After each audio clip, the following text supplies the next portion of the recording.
dan Ibu guru hebat, saya Lucia Triawidianti, calon guru penggerak Angkatan 7 Kota Palembang, Sumatera Selatan. Saya berasal dari SD Safirus 3 Palembang. Pada kesempatan ini saya akan memaparkan tugas saya pada modul 3.1 demonstrasi kontekstual, yaitu pengambilan keputusan berbasis nilai-nilai kebajikan sebagai pemimpin. Berikut liputannya.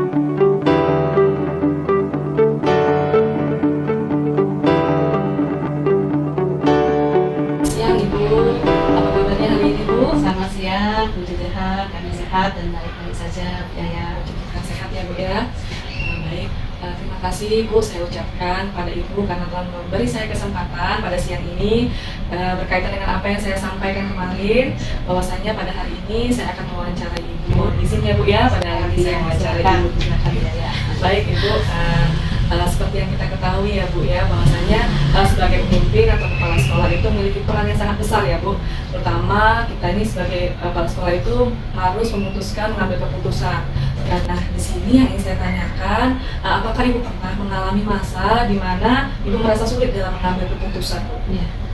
Baik, ya tentunya selaku kepala sekolah ya, banyak hal-hal yang perlu kita putuskan dan tentunya tidak mudah untuk memberikan keputusan. Ada hal sesuatu yang mungkin dulu gimana mau menyelesaikannya, misalnya terkait masalah orang tua, anak dengan gurunya, anak teman juga gitu. Juga permasalahan tentang regulasi sekolah kita, tentang aturan-aturan, kebijakan-kebijakan yang kita teruskan kadang-kadang tidak 100% bisa diterima oleh pihak-pihak yang terkait dengan permasalahan tersebut, begitu. Iya. Benar sekali ya Bu ya. Jadi ini Bu, dari apa yang sudah disampaikan tadi, bagaimana Ibu dapat mengidentifikasi kasus yang merupakan dilema etika atau rujukan moral? Beberapa kasus ya, untuk yang misalnya yang etika tadi ya, itu misalnya tentang apa ya, mau menaikkan kelas ya, mau menaikkan kelas kadang guru bernilai yang di bawah KKN, misalnya kita ada apa namanya standar untuk kenaikan kelas harus sekian tuntas, ternyata tidak sesuai harapan. Nah, selaku kepala sekolah harus memutuskan ini mau naik apa enggak. Tentu dalam forum rapat tersebut, ya guru menyampaikan hal-hal di nilai tersebut yang harus kita perjuangkan, kita bantu supaya anak tersebut bisa tertolong, karena anak juga bukan hanya dari segi pengetahuan saja, dari sikapnya bagaimana, kemudian keadaan keluarga bagaimana. Itu juga tentang misalnya mau kan swasta ya, swasta kan bayar uang SPP ya, ketika mau ulangan itu kan atau usia pasti punya kartu, usaha belum punya kartu kan harus lunas ya, lunas SPP macam. Pada hari hanya udah ada warning, ternyata masih juga belum selesai.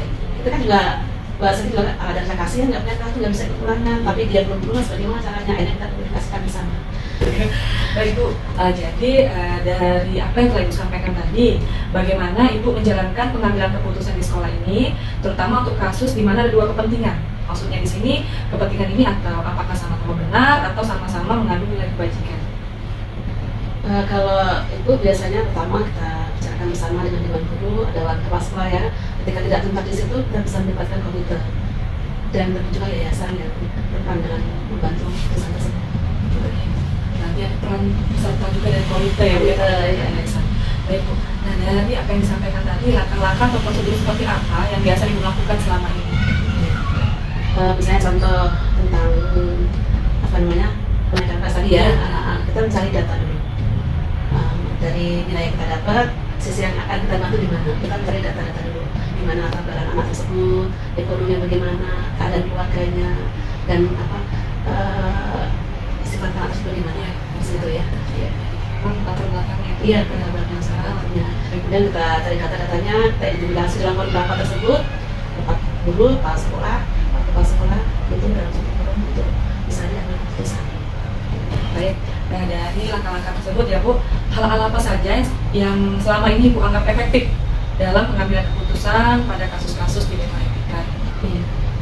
Kalau yang efektif, yang pertama kita mencari informasi, data-data permasalahannya, kita identifikasi, kemudian kita berkolaborasi dengan pakar tersebut. Baik Bu ya, jadi begini Bu, apakah Ibu memiliki jadwal? Jadi dari beberapa kasus yang sudah Ibu alami selama ini, apakah Ibu ada jadwal tertentu dalam sebuah penyelesaian kasus dilema etika?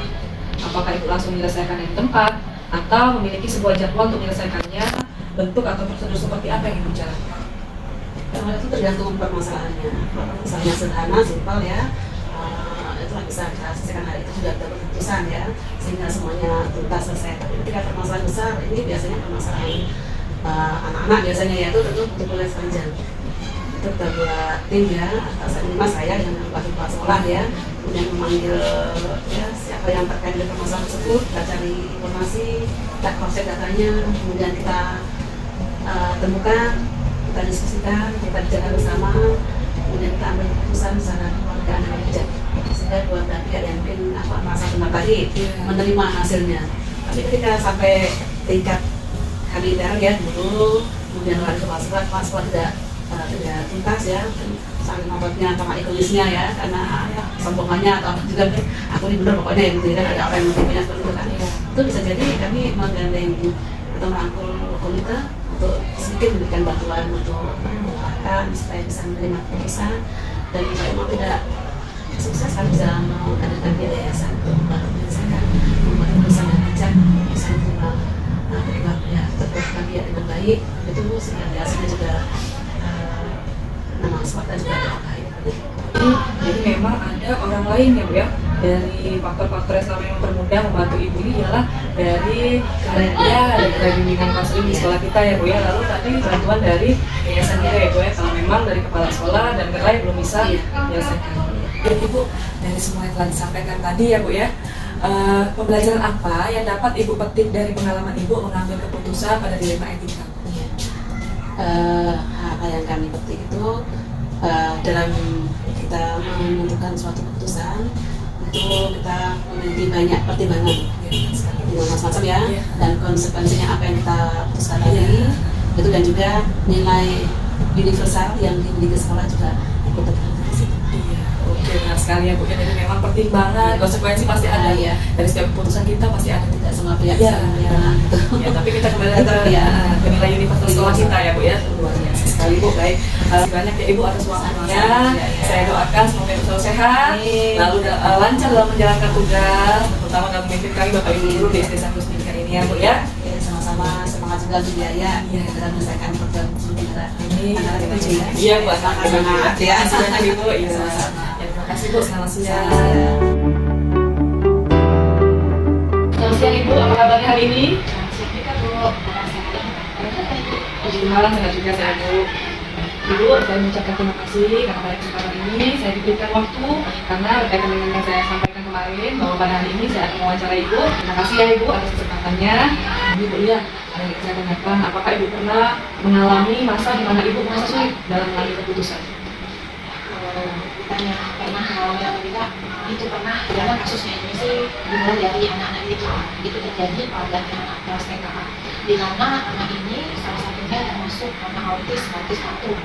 Pada saat itu sebenarnya hal ini memang di luar kemampuan sekolah, karena juga memang dari awalnya kita tidak tahu kalau memang anaknya itu memiliki karakter seperti itu. Jadi memang awalnya dia sekolah seperti biasa, kalau anak autis kan tidak terlihat. Itu terlihat setelah 3 bulan dia di sekolah.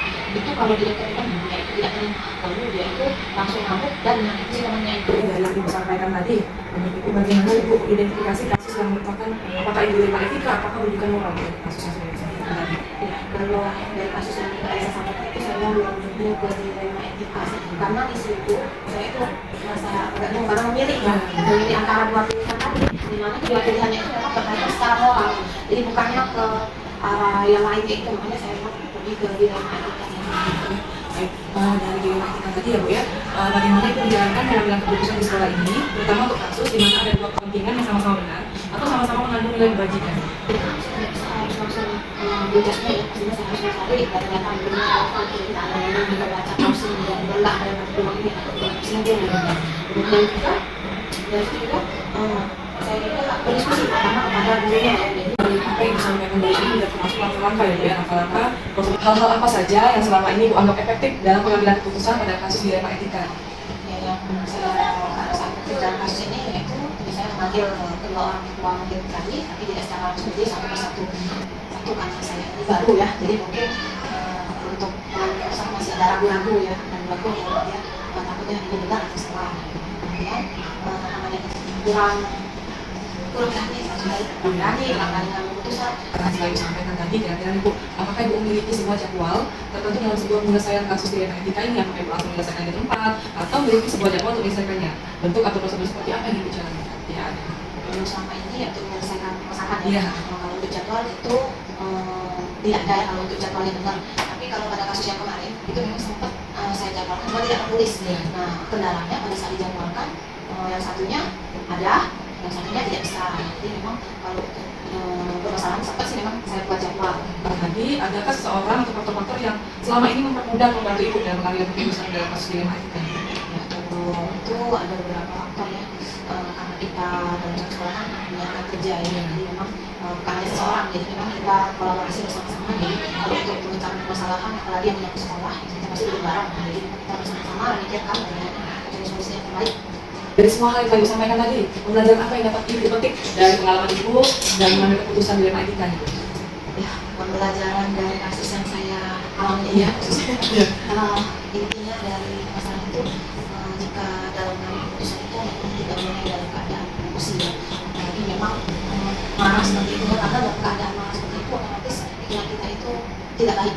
Dengan pikiran yang tidak baik itu, maka kita pasti tidak akan menghasilkan suatu keputusan yang tidak baik pula. Jadi dari saya pribadi bahwa keputusan itu memang harus berani kita ambil, karena tidak akan pernah terjadi apapun jika kita mengambil keputusan. Jadi buatlah keputusan yang baik, benar sekarang, dan lihatlah bagaimana diri kita akan bergerak lebih maju. Keputusan itu memang harus dapat diambil sesegera mungkin agar dapat menemukan atau memecahkan permasalahan yang harus kita hadapi. Luar biasa ya Bu ya, perjuangan jadi pemimpin. Oke, terima kasih banyak ya Ibu untuk waktu dan kesempatannya. Mohon maaf sudah mengganggu waktu Ibu. Terima kasih untuk ilmu yang Ibu berikan kepada saya. Semoga Ibu selalu diberikan kesehatan dan diberikan kelancaran dalam memimpin sekolah tercinta ini ya Bu ya. Terima kasih banyak ya Ibu. Selamat siang. Selamat siang.